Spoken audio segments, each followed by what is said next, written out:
saying that, like, in terms of a female perspective, a black female perspective, my perspective, looking at what I see on social media, I can understand or empathize with a man feeling like there's this group of women attacking men. I can get that. I can understand that. However, I feel like in that, you have to, again, take yourself back to sociology and think that there's a power structure here. So for as much as we might be chatting, you're still up here. You know what I mean? These are conversations being had on social media, but you guys are still up here. So you may come onto social media and feel hurt. You may feel hurt, or may feel like you're personally being victimized. But I would say to those people that are feeling victimized, why are you feeling victimized? Okay. Is what's being said aligning with who you are? Why if it is aligning with who you are, then maybe you need to check yourself. Okay, so then, all right. So here's my question: are women looking for equality or equity? Equity. Basically, we got explain more. Okay, wait. Let me find out the definition of equity. I thought equity was like money. Yeah, something like to do with money. Something to do with money. Isn't equity your liabilities minus by your profits or something like that? Yeah. Oh. Okay, for me as a woman, it's sociology and law, not economics. Equity is no, not equality. Oh, the equality of being fair and impartial. So we're just being fair, not really like being the same, because a man and a woman can never be the same. Never be the same. Period. Like point blank. Period. So are you actually looking for equality or equity? I think we're looking for to be fair, or do you want everything to be equal? Like if there's, because I've even seen conversations like, why can't a man play football with a female that's playing football, or that? That makes no sense. But when it comes to like coming down to paying, like when it comes down to payment, it should be a bit fairer, because the American male football team are shit. The American female football team are literally the best in the world, but they don't get paid the same. So it should be fair. It shouldn't be equal. It should be fair. So what are you actually looking for? Like, what do you actually want? Me personally, yeah, when it comes to like women and equality and fairness, is I've always like, you know, devil's advocate. So I think that we as women, I think we are looking for fairness. Do you know what I mean? If I'm doing the same job role as a man, I'm doing everything that a man is doing, I should get paid the same amount as that man, because we're putting in the same effort, the same grind, we're putting in everything equal. There is fairness. Men and women will never be equal. That's because we're just biologically, we're not like that before. But there is a fairness factor, and I think we need to be fair. Now, this is where I always play devil advocate. If I was, as I am now, I'm like young, I'm under 25, cool.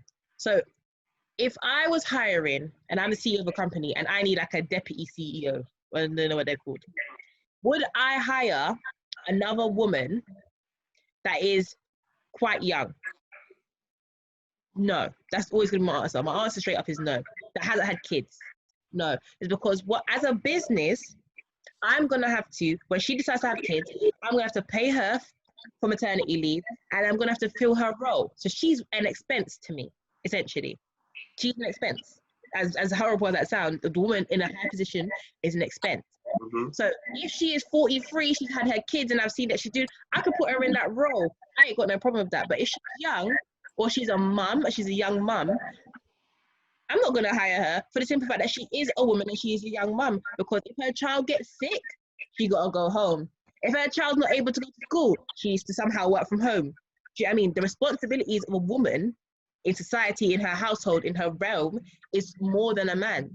So will we see women or young women in those big boss positions in these big corporate companies?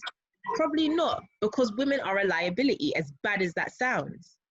But you know, everybody's gonna tell me I'm racist and I'm not here for feminism, but I am. I mean, I agree with it. However, I agree with what you said, like 100%, as in companies, especially in the private sector, do view women as a liability, because it's like, okay, you guys are baby making machines.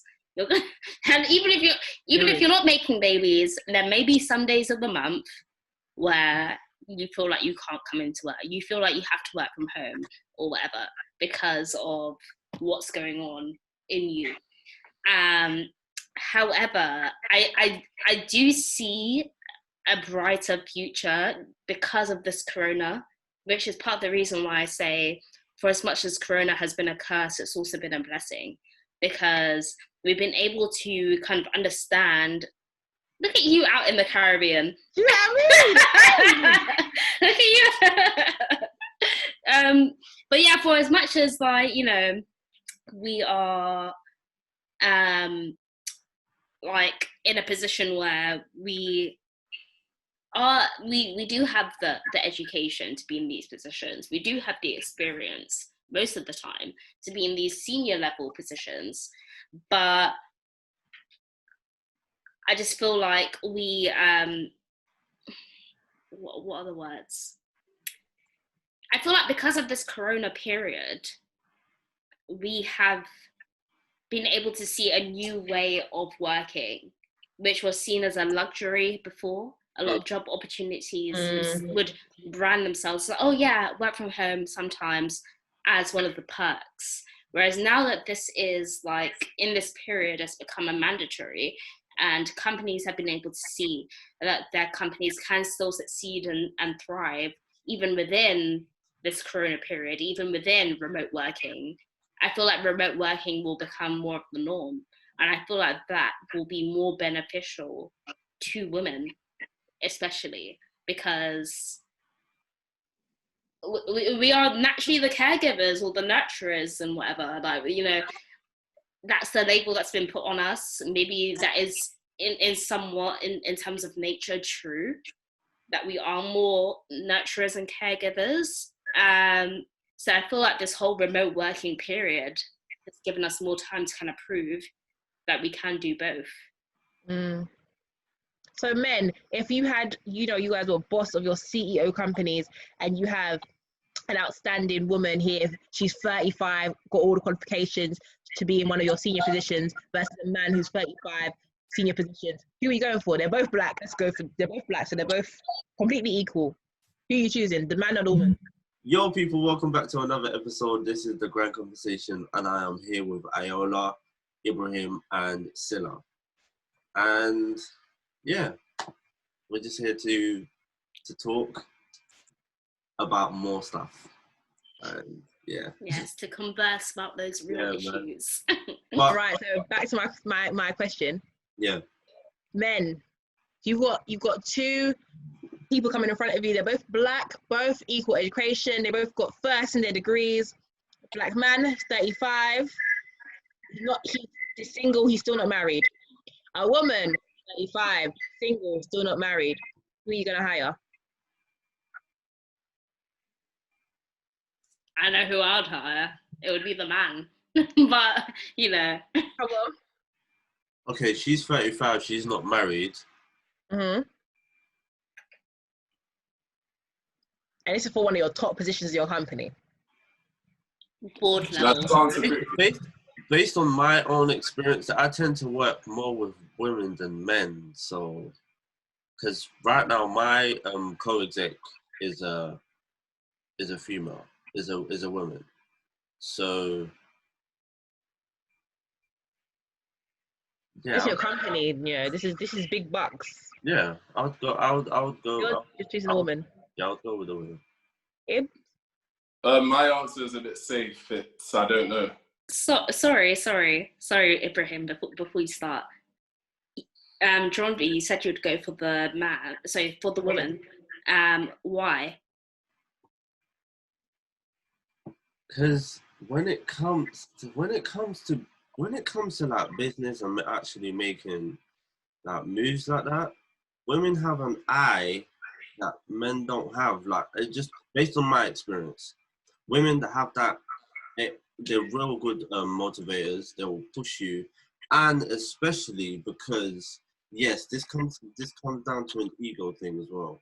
Because a guy would want to like show blah blah blah blah blah blah, but you won't have that problem with a woman because she's she's more work focused, blah blah blah. Yeah, she's getting her bread and all that, but she won't, show like, yeah, I'm trying to overtake you or blah blah blah. Do you like? Am I making sense? Yeah. So that I would prefer working with. I would prefer going and hiring the woman than the male. That's Ibrahim? Hire company. Yeah. No, sorry, I just wanted to know the why before we moved on to the next. Yeah. Sorry. Ibrahim's on the safe go on. answer. I'll go on. Yeah, back to my safe answer. I feel like it's whoever I would connect more with. So, in the interview phase, they're both. You connect with them equally. Now, no. You connect with them equally. They're both amazing candidates. And when we say equally as outstanding. well, as in, I'm sorry, I might be speaking on behalf of me and Iona right now. But when I say like you connect with both of them equally, as in terms of like, say the guy. So you said you're from London, right? Yeah. So say the guy is from like, I don't know, Essex or Kent, but he's still a man. So he still has many of the same experiences as yourself. But this Black woman is from your area. So she has very different experiences that she's talking about in the interview with you. However, Yeah, I choose a woman then.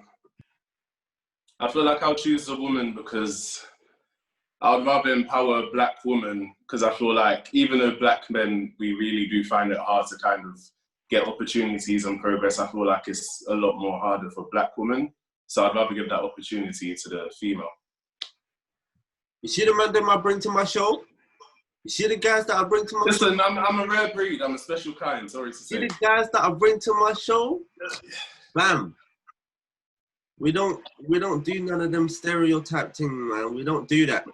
Okay, sorry, my Wi-Fi had corona, so does someone want to just summarize what happened there? I said something brilliant. Don't even worry. My Wi-Fi has been having corona through this whole... Okay. But yeah, anyway. Okay. What did you say, Ibrahim? The man or the woman, sorry? He picked the woman. Oh, wow, okay. Because he wants to empower Black women, because he wants to put Black women in a higher position than Black men, because the opportunities are not really given to Black women. They're more given to Black men. It doesn't even come down to experience as well. It just comes down to gender. And, yeah, okay. The time anyway. Well, obviously, like, for me personally, I would obviously choose the 35-year-old Black male under the impression that if the woman, obviously, she wants to get married. Obviously, you can't, 2010 Discrimination Equality Act, you can't discriminate against women because she's a woman, innit? But, okay, she still needs to get married. She's going to want to have kids. Yeah, this is based off the interview you have her, you don't have general conversation. She wants to have kids. That means at some point for me, I'm going to have to pay her maternity leave. Find someone to replace her and pay that individual. Now, if she was potentially 45 or 43 and had a marriage and her kids in place already, for me, she is more of a worthy candidate. But that's just because I'm looking at it as a business aspect. Yeah, I mean, she at this point in time, she is more a risk to my business. And I've met with business owners that have said the same thing. They don't employ women for the simple fact of they are the primary caregiver in their situation. Therefore, if your child is sick, and something they ask in an interview, if your child is sick, can you come to work? If they say no, then you can't. It's not okay, but I get all of that, but it's not a woman's fault that she became pregnant. It's not a woman's fault that she's gonna, potentially give birth or she's gonna end up getting married. It's not her fault. This is just things that, it just happens. If something like that. Anyway, Right. So where were we, guys? Sorry. I don't remember. But before we go back into, I was gonna say that I think it's really interesting. So I think that every company, I think I watched it somewhere, should have a black intern. And the reason why they should have a black intern is because you know what that black intern is gonna do in your board meeting full of white people that don't know anything about anything. You see, when you have your little the Pepsi ads that just are just, you think, how the hell did this get out here? That black intern is gonna stand up there and go, I think we shouldn't. And then You see, like this is, I mean, I agree, but I also disagree in terms of like there needs to be more black interns. There needs to be more black people within that kind of private space. However, I feel like the real change, the real impact comes at the top. You need to have more black, well, when I say this, I'm speaking in terms of PR, which is like my background. So in terms of PR, you need to have more, because they see diversity as being very gender-based. So I remember in my previous company, they were talking like, oh yeah, we're so diverse.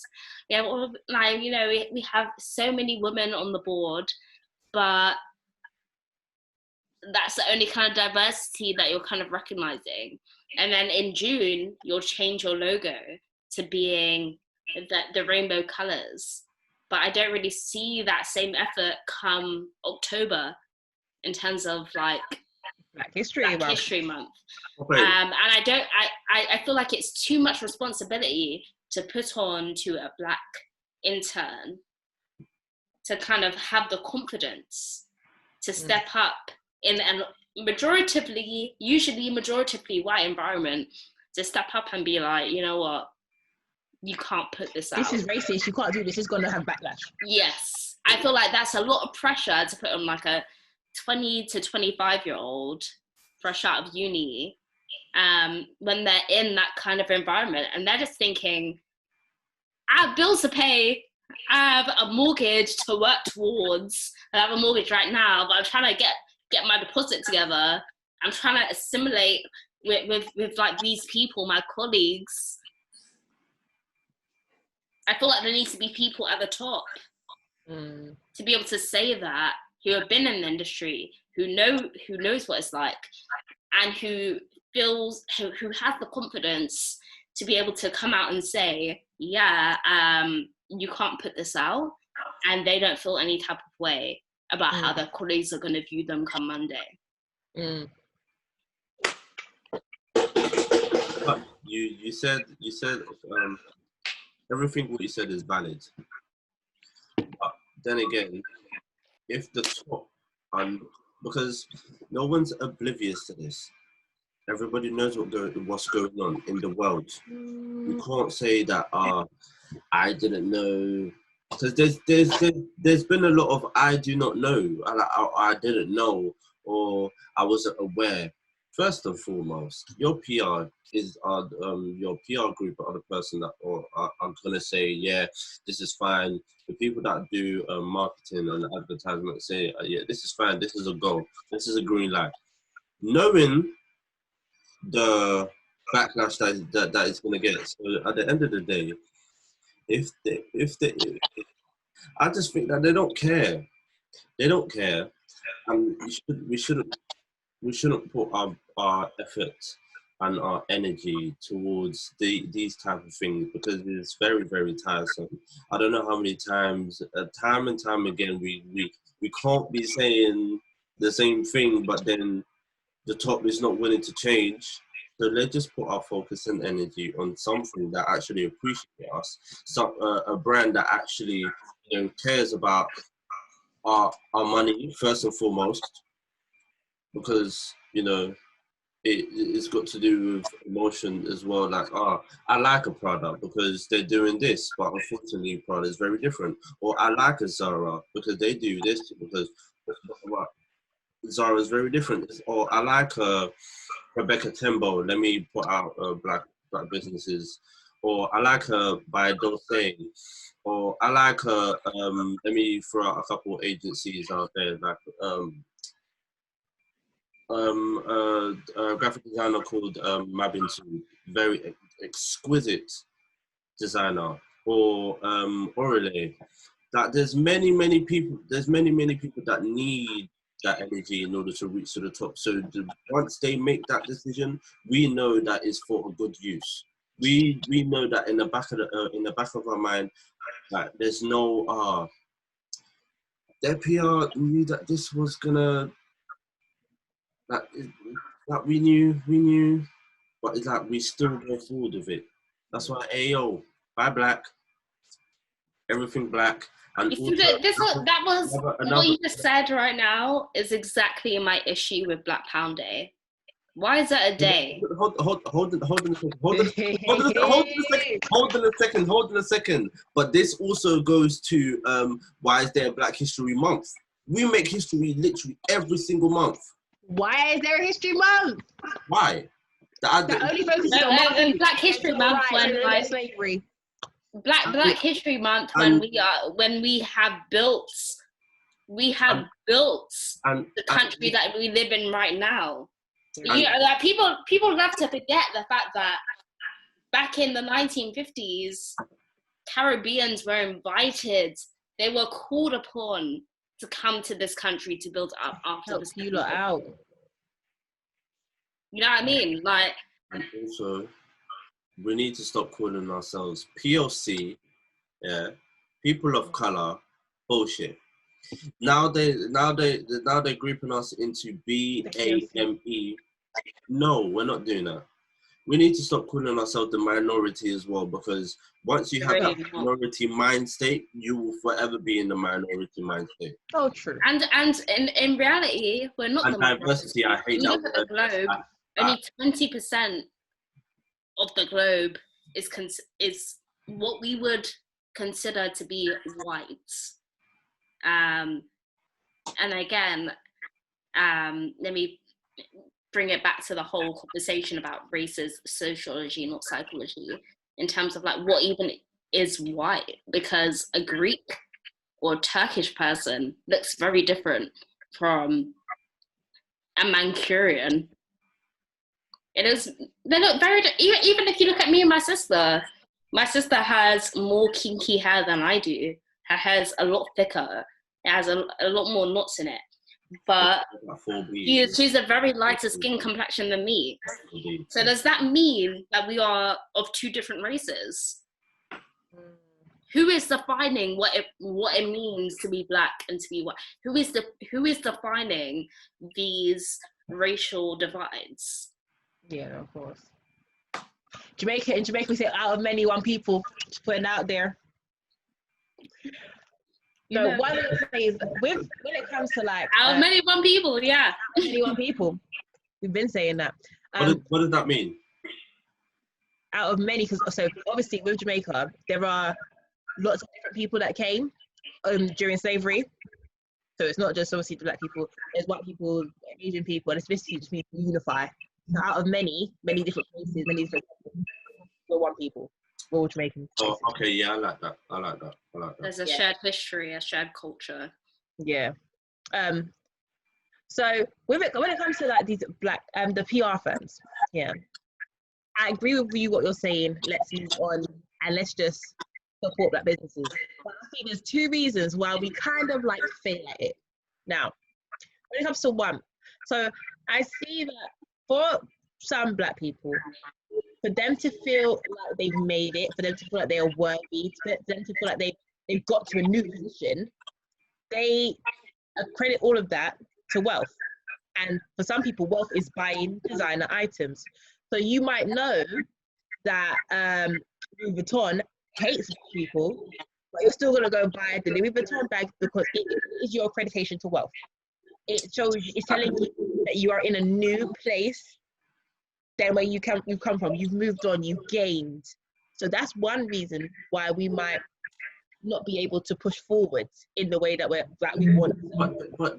But then again, there's Lacoste. Huh? Hold on a second. Lacoste, the owner, the designer was a Black tennis player, and then he just changed his whole setup in selling designer clothes. Yeah. Mm-hmm. Well, and there's many others. There's many brands that, you know, are inclusive, but the ones that we go to, the ones that we accredit with, unfortunately, they aren't the brands that like us. That's number one. But we go to those brands so that we can feel like we've made it, we're better, we're getting somewhere, we're moving forward. That's one thing. And the second reason why Black people, what? Sorry, but I feel you, 100% feel you. Mm-hmm. But it's just that if we keep on going to these brands that we know that they don't care, especially like H&M. If you still shop in H&M, please block me on every single. H&M doesn't fit me anyways. I could have shopped there if I wanted. No. I'm sorry. There's Coconut. There's Hanifa that done an amazing campaign, fashion campaign. If you haven't seen it, check it out. There's Tiana Parker. There's the Fenty. There's Tom Ford that literally, you know, he supports. There's Soul Raven with her brand Body. There's my bro Pharaoh. There's literally so many fashion brands that literally value, obviously, the culture and what they represent is for the good. So let's just put our energy there, and all the bullshit just move, because we're all grown. We know what's right. We know what's wrong. We know what energy. We're all people that if you know that the energy is not right, you wouldn't want to be around it. Yeah. So it's like, you know the vibes, you know the energy. If you can't vibe with that person, I'm not going to be friends with you. If you can vibe with that person, so why don't we give the same energy towards Black businesses? If you can't feel their energy, or if they mask it, then hey yo, we tried, but you're not trying to be on the same level. On to the next. Because the same energy that we give to these high profile brands like Louis Vuitton, the Gucci's, the Fucci,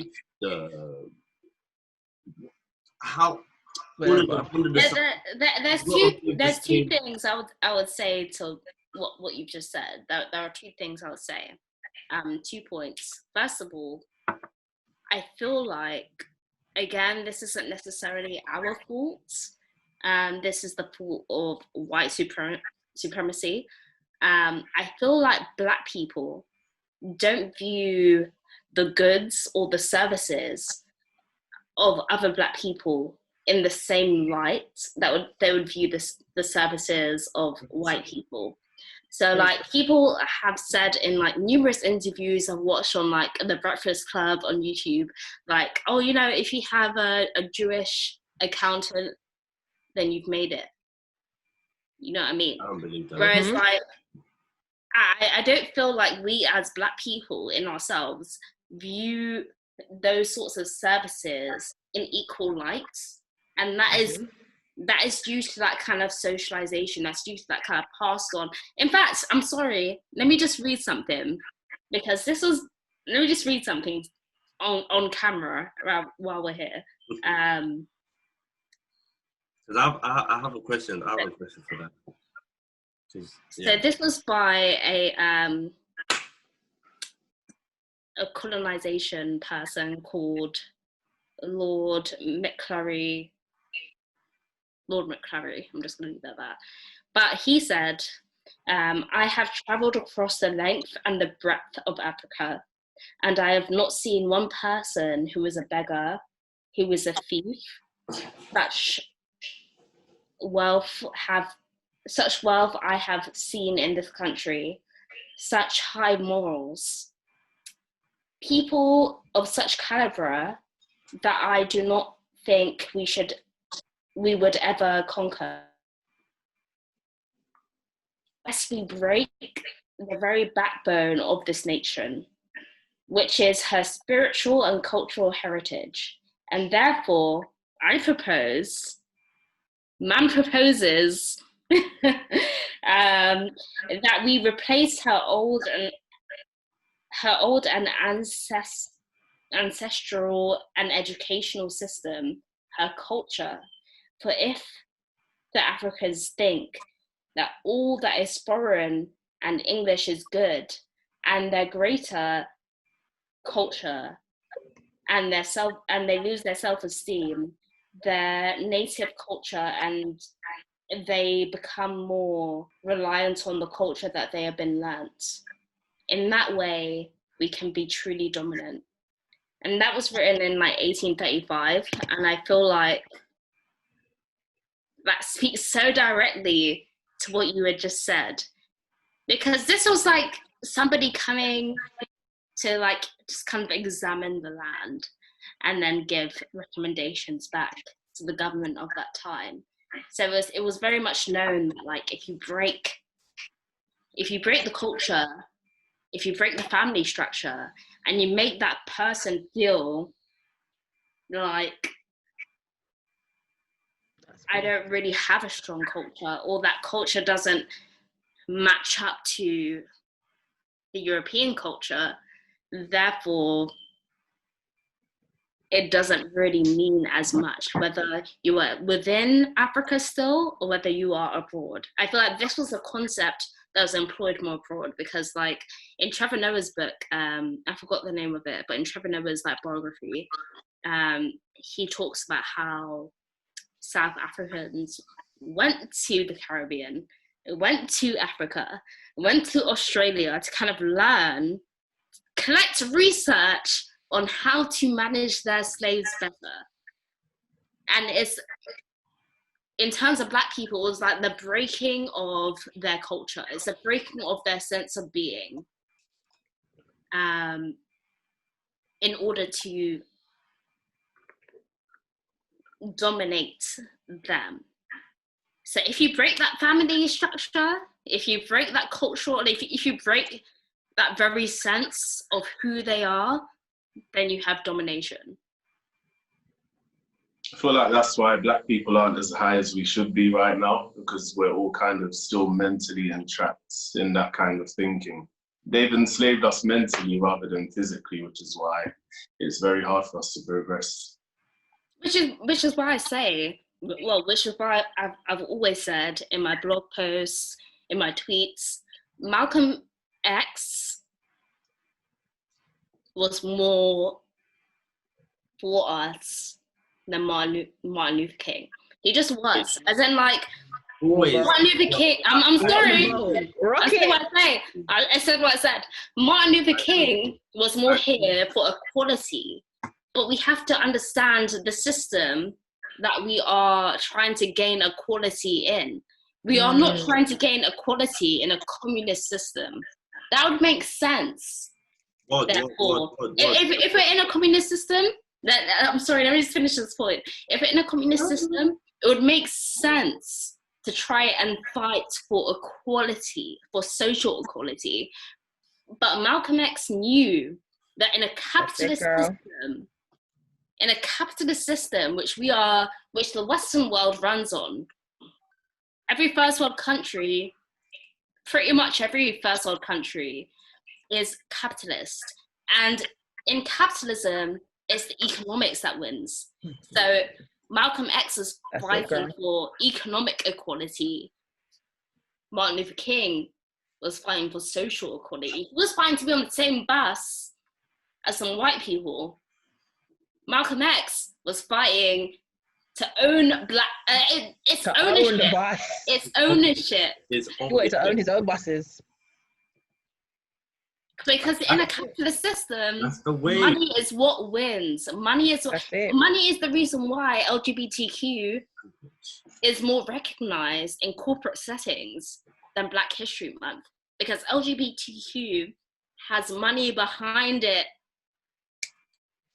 She's saying the things. It has money behind it. Because it's run by white men. That's literally what it is, because if you have no money, you cannot speak my language.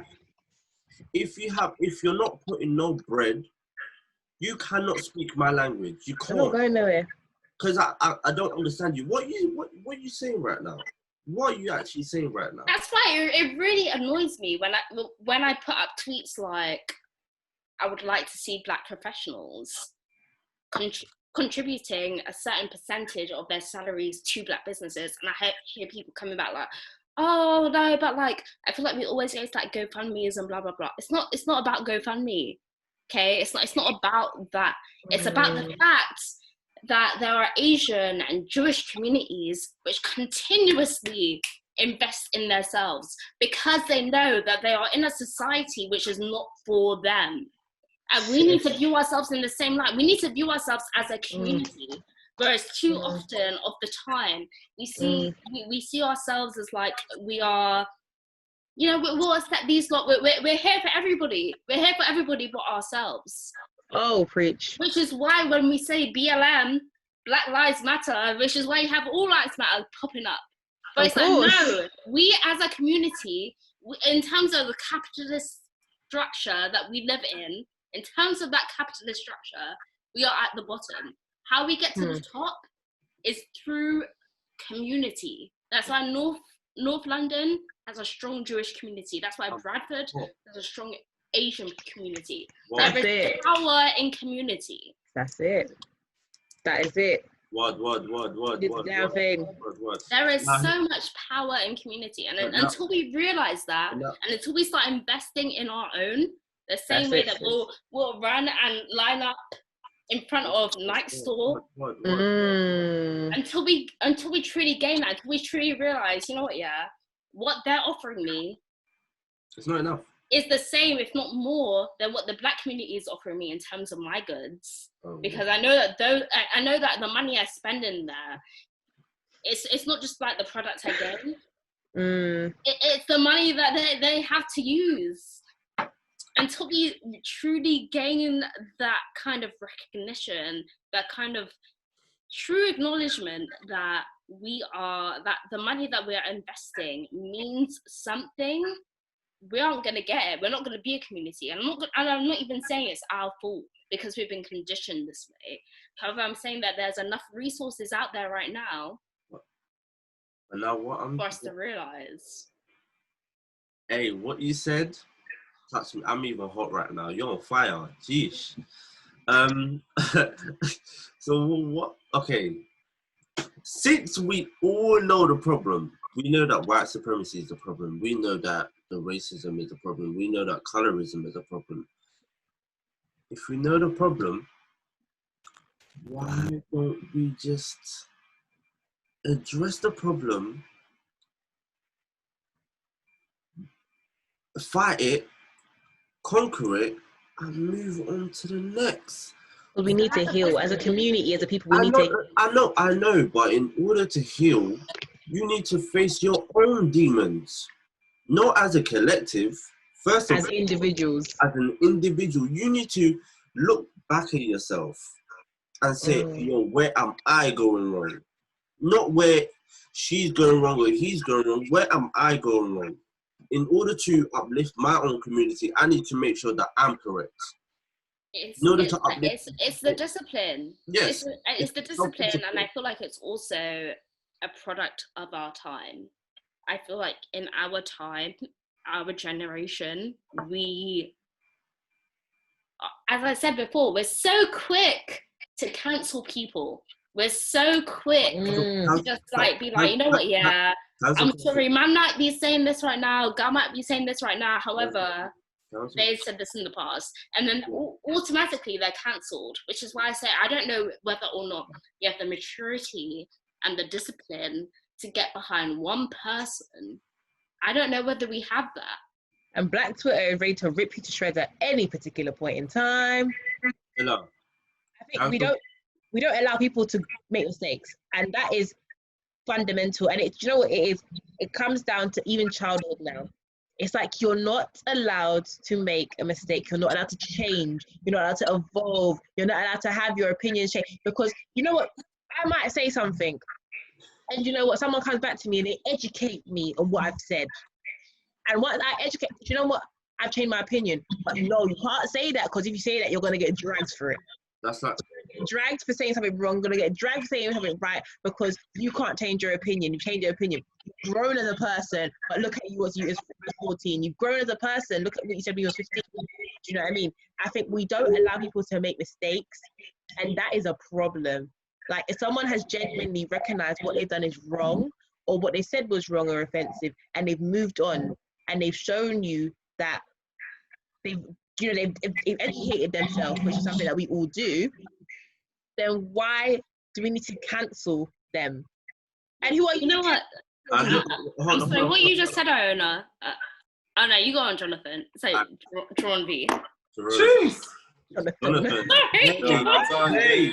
I just like Caucasianified your name just now. So I'm so sorry. Nah, it's Come on, fine. Johnny.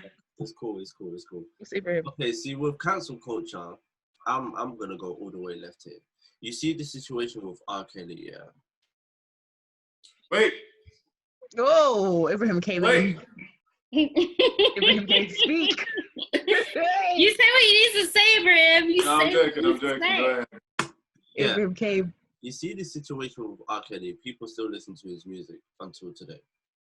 But it's just that as the individual, people were automatically, fast to throw him under the jail. But I see it as a way, like, this guy actually needs therapy, like, he needs help. Like, this is some deep psychological trauma that goes generations from generations, because obviously everybody knows, everybody has seen or heard the documentary. So it's like, this guy needs therapy, like, he actually needs some type of help. Because I don't know how you can be the most lyrical person, but you don't know how to read. That is mind-boggling, but at the same time, that's genius. Another thing is like the way you treat young black girls as well, which is ultimately disgusting. No guy or female, whatever, you should not be taking advantage of anybody in any way, shape, or form, and get away with it. So yeah, jail, but just therapy. So if you're gonna come out, but with good behavior, or whatever the case may be, you come out as a better person, not as the same old broken person. But since he's black or whatever, is not gonna they're not gonna listen. Because I've said this multiple times. I've got laughed at the building, like, oh, blah blah blah, you can't say that. I can say that because what he does is not nothing new, and what he's been doing is also nothing new, because a lot of people have said this, but not a lot of people have shed the light because of the reputation that they have. They don't want to get it dismantled or whatever. This took a whole left turn, but it's just something that also needs to be talked about as well. But let me just sit to that. But what you were saying, Cilla, everybody here, what? I think what you're saying is he needs help. Like, he actually needs genuine therapy. He's been through so much in his life that, obviously, not disregarding what he said, what he did was disgusting. But the man actually, the man himself, he needs help. But with cancel culture, but obviously, I'm not. I think this is one thing within our community that I just can't understand now. Even when I was young, I knew about the stories of R. Kelly. I was 11 and I knew about the stories of R. Kelly. So our community supported the man because he was doing so well. So he was a black man, he was in R&B, he was making it, he could associate with the white people, but we all knew what he was doing to our girls. So why did we as a black community stand by this man who we knew were doing all these horrible things to our girls, and we let it happen? Because we thought that he could do no wrong, and also we see black celebrities as some kind of, this may sound a bit blasphemous, but not really, as gods. So, like, whatever you do, ayo, what you're doing is marvelous. Like, you could never do no wrong, blah blah blah blah blah. Like, if you made it successful, you got bills to your name. in terms of what you both said, John V and Iona, like I feel like it comes back to that whole perspective. As in, I feel like it's a two-lens perspective. Yeah. So on the first lens, in terms of like the Black woman, you're thinking, okay, this Black man is out here, like he's making our face, our image more mainstream.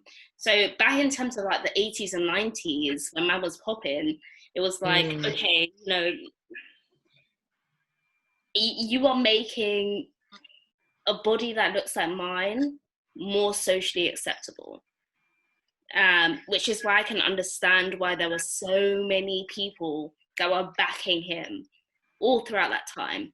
However, at the same time, in terms of the sexual abuse situation, again, in a certain way, I kind of want to put it back, not completely, as I said, not completely, but partially in terms of Black mothers, because I feel like Black women, like women intuitively are nurturers, like carers, and in terms of like a Black boy or a Black son or just a black guy. No, I'm sorry, John B. Let me just say this. Yeah, okay.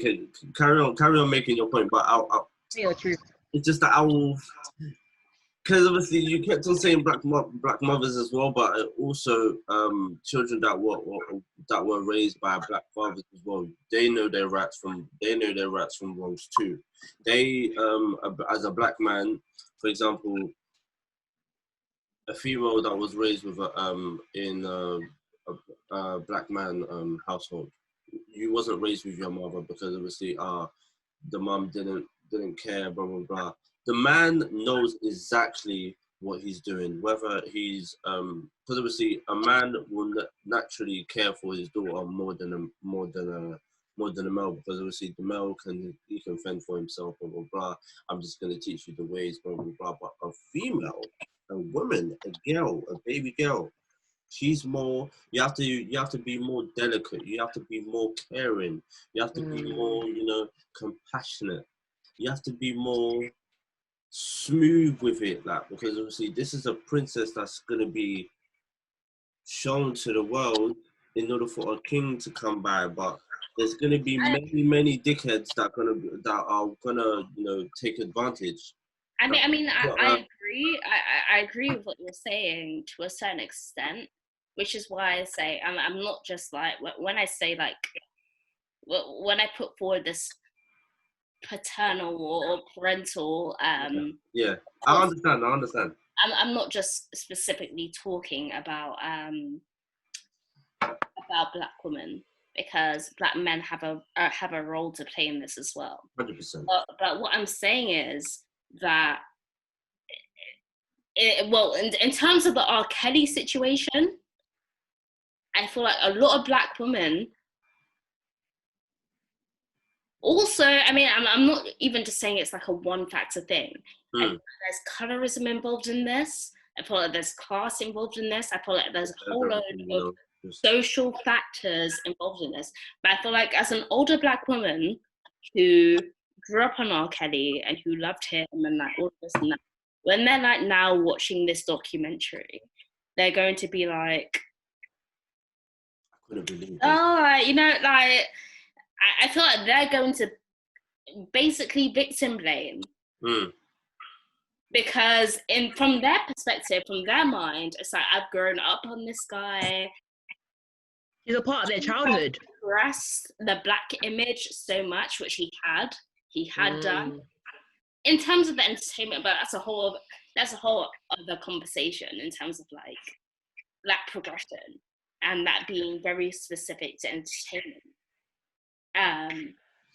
But I feel like in terms of the Black women that are watching this documentary now about like what's it called, like uncovering R. Kelly, something like that. Surviving R. Kelly. Even the name, oh boy, that's a crazy name, you know. Fam, bless you.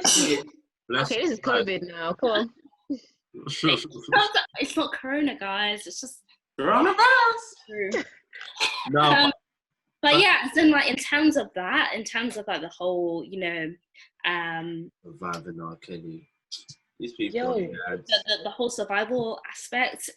As an older Black woman watching that, I feel like a lot of the time, I'm not saying that this is 100% the truth. This is just what I can imagine, because obviously I was born in the 90s. So, you know, man was already fully established. He was out here. I watched Space Jam. I was like, oh yeah, I believe I can fly. Well, so, you know, I was out here with that. Still a banger. No lie. But I feel like because of, as I said, as I've been saying, the socialization, like we have to, for as much as the parents teaching means something to the child, the society that they are being brought into means just as much, if not more. It means just as much, if not more, which is why I say that I feel like a lot of the Black women that are still for R. Kelly right now are thinking, these girls, I'm sorry, but like, they should have known, or, you know what guys are like, as in, you know, blah, blah, blah. You know what guys are like. You should have been more self-aware, like, or you should have been, I feel like there's a lot of victim blaming in that. 100%. From the woman, from even the woman's perspective, especially the Black woman's perspective, because I feel like the Black women are the ones that are still going to be here for R. Kelly. They're still protecting him. Everything that's happened. They're still protecting him. They're still protecting him. It's like the majority of the majority of the artists of nowadays, like the most current ones in the UK, is when that whole week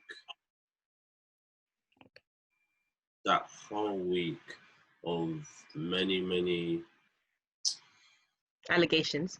many allegations, especially the people on that list. You're all fucking nasty. You're actually disgusting. It's terrible. If you touch that list, I can't look at you the same. But at the same time, I'm not gonna say because there's no evidence it's not true. Because obviously that's gonna make me look like a dickhead. But at the same time, it's like you gotta be careful. You have to be careful. And prime example is the Justin Bieber girl. There was a girl that said Justin Bieber did this, you know, and he had receipts and he wasn't even there. He asked for 20 million now. He should. I'm sorry, you almost destroyed the man's whole career. You know, this is like, you remember R. Kelly. I can't remember if R. Kelly was post Me Too or before Me Too, but listen, Justin Bieber was gonna get the most ridiculous amount of hate and cancel culture that we've never seen before if he didn't have those receipts. Like, that was a new level of cancel culture. Justin Bieber's already looked at differently because of the You're a Nigger video. Yeah. So, that's Oh God. So that's already added on more on top, more fire. Like, come on, man. But hey, yo, and I don't victim blame, of course. Yeah. I just think this is my thing. I feel like, again, we have to be cautious.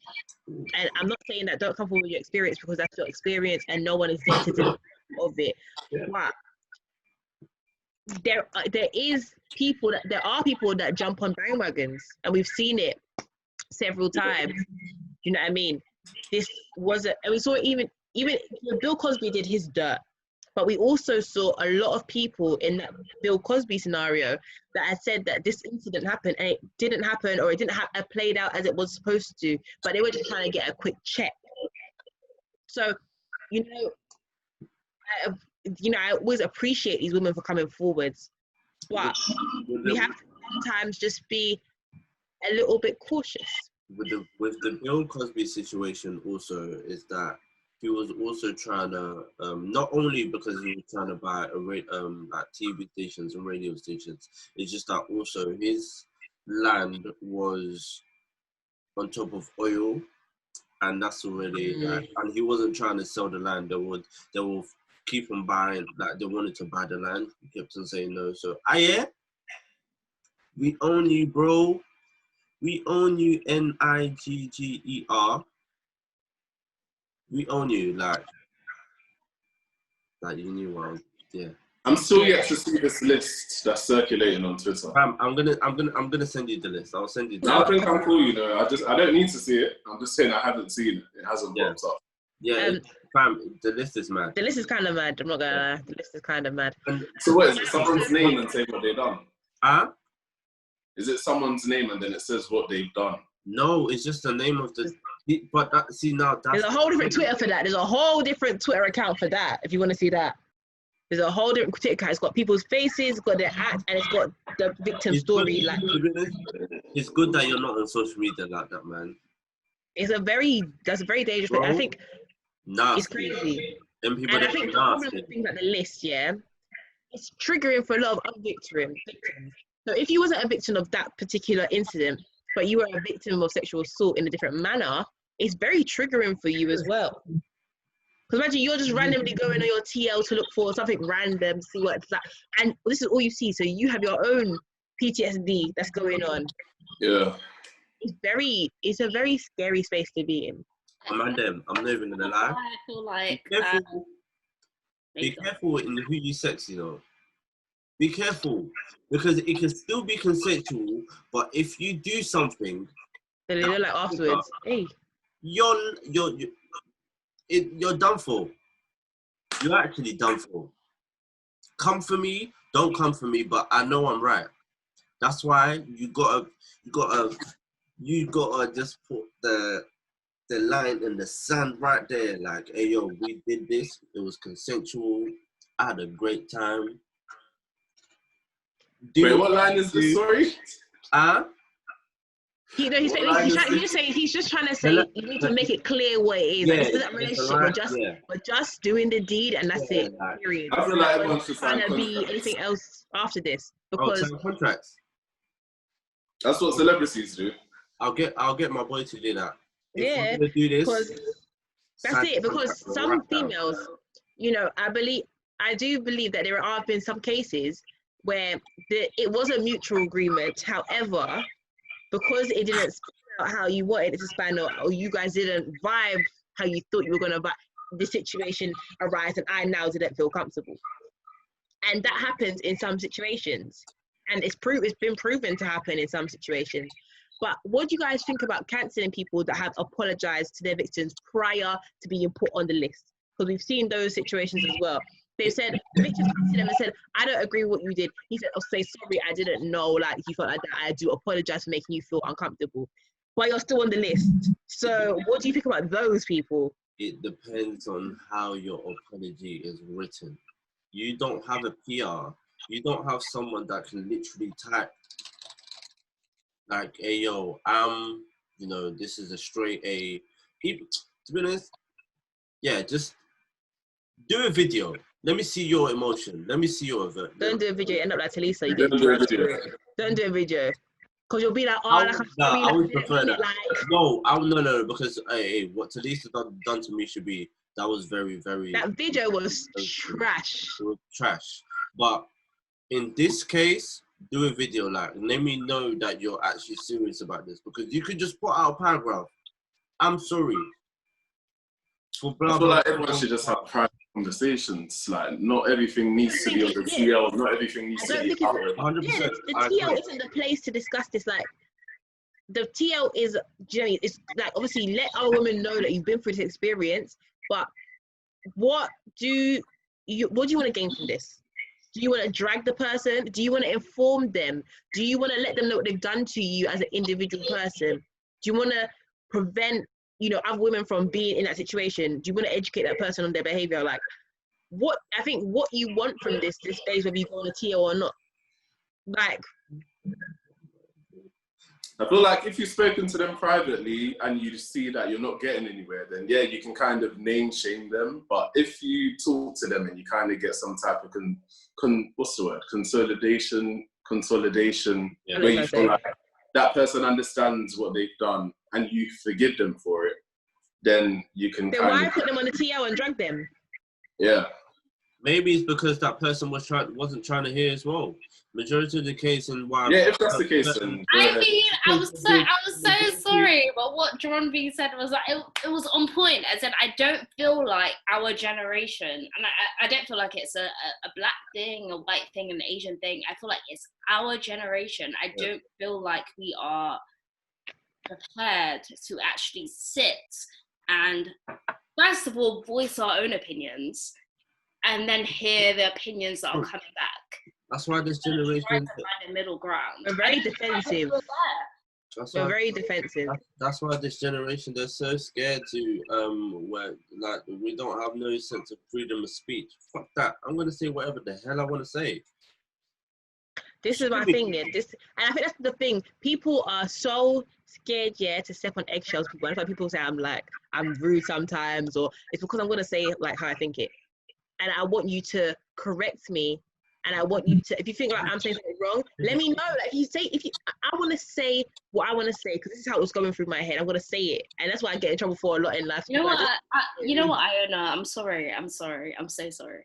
But if somebody comes to you and says, "Oh, you know what you said was rude," I feel like there are certain adjectives which you can just assume are based in racism or based in colorism, even if it's coming from a black person. Like. I just feel like, to say that a black woman is rude or like sassy or... Oh yeah, I'm always aggressive. Those are all, in terms of the British perspective of racism, those are all adjectives that come beneath that in terms of women especially. If I go into my workplace, I'm always really loud, and it's like I take it as okay, I'm just loud, like deal with it, innit? I say how I feel, like the conversations that I have in my workplace. Sometimes they'll be like, oh my god, they're so touchy. I'm like, no, it's because if you're of that, explain to me how you feel so I can be educated. But I feel like the problem is we're also scared to be deemed as a racist or to be deemed as homophobic or this, that, and the other. That no one wants to ask the questions, no one wants to have the conversation because you're so scared about your appearance. Nobody wants to agree to disagree. Everybody just wants to agree. Yeah, like you can't. No one can have conflicting opinions and it just be conflicting opinions. You see, like for example, the N10 V10 Nigeria versus Jamaica, like way back when, yeah. Oh, the Vibes Cartel versus. We're just having conflicting opinions, and look what it turned into. Listen, what? What are you doing? Yeah, songs. Vibes Cartel is in prison. He don't even care about who you are. This kid was he even listening? I don't know. I'm not sure. It's conflicting opinions. You prefer this song, you prefer that song. Why was it war on war on war? It was plantain or planting. Do people not have, can you not agree to disagree anymore? Okay, or this is my point. I think we're allowed to say it how we feel. But I think if you were to take your personal experience and make someone feel uncomfortable. If I said I didn't like white people, let's say I didn't like white people. Oh, sorry, let's go back and say, and I feel like mixed people are confused. Cool. So that's my statement. If I then now take that kind of bias, and then go on to a mixed person and be like, are you confused? Do you feel okay? Do you feel like you should be here? If I start taking that and make people uncomfortable, then of course you can tell me I'm racist. Do you know what I mean? Of course, do it by all means. If I said I don't understand trans people, and I go to a trans person and I make a trans person feel uncomfortable, or I deny them an opportunity because they're trans, of course then I'm homophobic. But me saying I don't understand is not being a homophobic person. It's me saying I don't understand. Even if I said I disagree, it doesn't make me a homophobic person. It just means that I don't agree. Make me understand, like help me understand. I agree with your way of life. I'll put out there. Ibrahim, good day. Yeah, everybody. I hear you. Ibrahim. I hear you. Am I meant to do a heart? Yeah, do a heart. Why am I doing a heart? Oh yeah, he's not even listening. Shirley. It's a heart of solidarity. Yes. Yeah. With our black brothers and sisters and everyone else. Come on now. Get drugged into yo. Yeah, man. But Hey, yeah, no. I think it's just crazy that people can't express themselves anymore. Like, without, you know what it is? You know what it is? Everybody needs to go on holiday. Like you are now. Everybody just needs to go on holiday because this COVID has turned everybody mad. I'm going away in December. You so know hey. what? You know what? Somewhat of a, I do somewhat agree. I feel like, because I was brought up in a household which was like, you know, 2 parents, me and my sister, and I would say that in terms of being black in London, it was quite middle class, and I would say that it's so important that every black kid especially has the opportunity at some point in their lifetime to have a holiday in a different in a different country, because it really provides that perspective.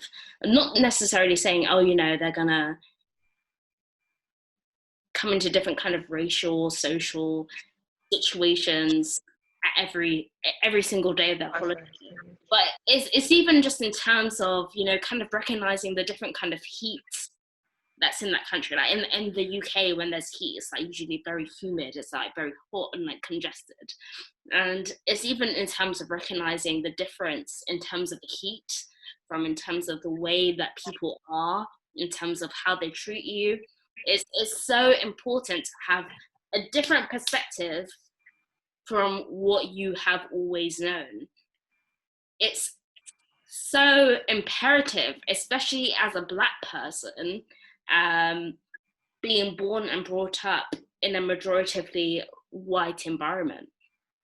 Even if you are just going to somewhere else in Europe, it's so important to have that different perspective, I feel. Oh, Iona's gone. She's doing Blackout Tuesday. But yeah, I would say that. I would say it's so important to have that different 100%, man. 100%. I feel like everyone needs to explore the land because that's what it's there for. If you have the means to do it, if you don't, walk around, leave your neighborhood, go to a place where you don't know. Even go to Manchester. If you're in London, go to Manchester. I went to Manchester by accident. By accident? How do you use Manchester by accident? I was on a coach going to Coventry and then I fell asleep. And then when I woke up, it was too far. So then I said, okay, cool, I'll get off at the next stop. And the next stop was Manchester. So then I walked around because the next coach after that was in 8 hours. So I had to burn around 8 hours. It was Halloween. Why are you just checking to a hotel or something? Oh my God. I have a lot of life stories that, you know. Okay. Yeah. Oh my God, that's crazy. It's a really nice place though. From then, I know that I can live in Manchester. I'd really like to live in Kent, but I'm very scared, I must admit. Why? The deeper you go into Kent, the more racist it is. Yeah, don't go deep in then. Yeah, but yeah, the deeper you go in, the nicer it is as well. Yeah, so go like in like 50% in so that you can kind of deal with the race. Looking at like Rochester way. Thank you very much to everybody that's watching this as well. God bless you. If you believe in God, if you believe in a higher power, if you believe in nothing blesses you anyway. Yeah, we just let's just start. Like, let's just redo that. Let's just redo that extra. Yeah. Outro. Yeah, outro. Yeah, just peace, love and prosperity. Peace, love and prosperity. Peace, love and prosperity. Me tired, and you know, everybody. Ciao, ciao, man.